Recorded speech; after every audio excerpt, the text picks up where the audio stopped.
This is my first vlog of the year. Actually, I didn't intend to do a vlog today, but it just happened.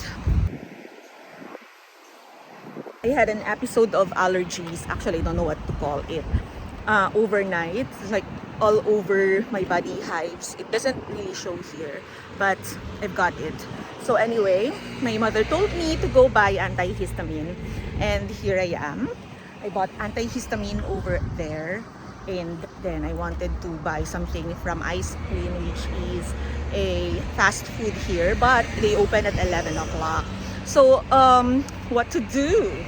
I thought, why not go to Paget Marsh while I'm in the area.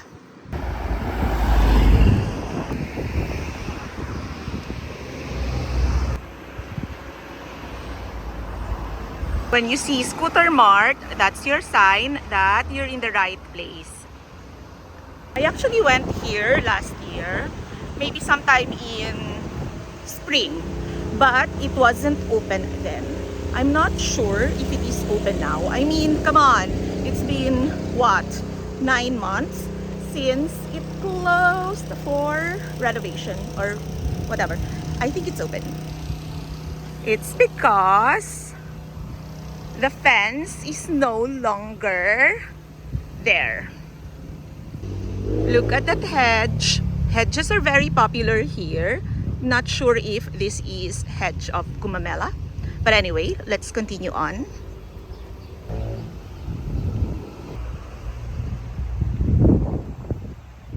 You have seen some of my vlogs. You would know that there are so many large pothos here in Bermuda, and they're everywhere. The weather is fine today. I'm so happy because this is the first weekend that I've been out and about, except for some, town runs during Saturday. And I'm happy because even though I feel sick, ill, over the last couple of days, and even now with my allergies, I still get to go out and enjoy nature. So here, it shows how Paget Marsh was formed. When I went here last spring, it wasn't like this. It was in total disarray. And so I'm happy to come here now when this is totally nice and pretty. See that duck? Ducks here, unlike in the Philippines, are wild. So nobody owns them. They're just there on their own. They live freely. Let's go now.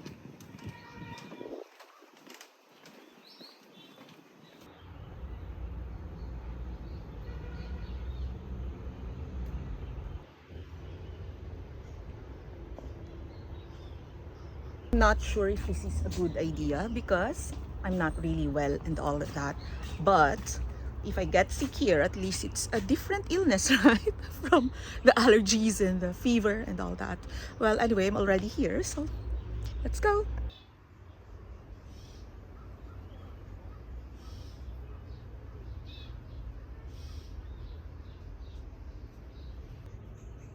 I would love to see any of these birds today, but let's not be too hopeful.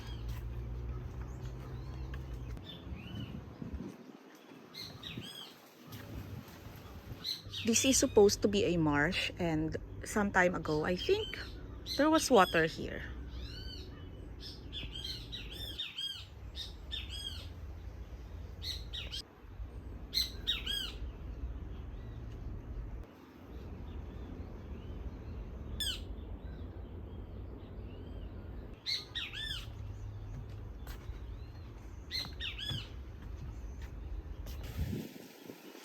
I can imagine myself sitting here with a book.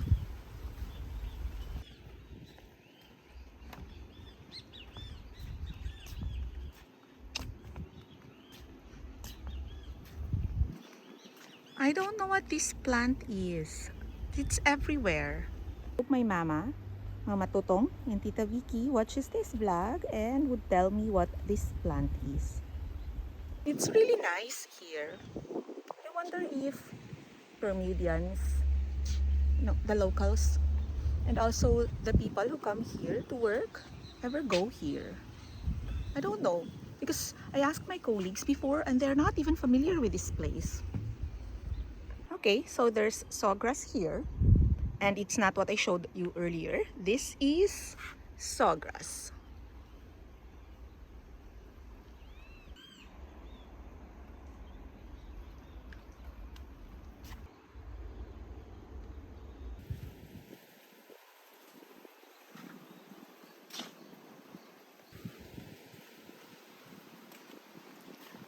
Another bench, and then we turn right.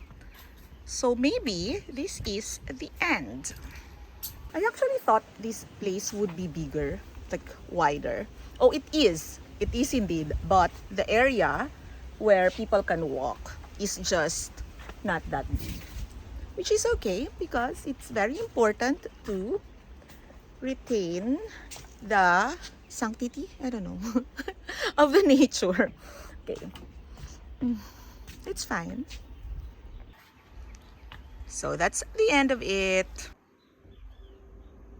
I was about to say that this place doesn't seem like a marsh anymore, and then I realized, could it be the weather or could it be the season?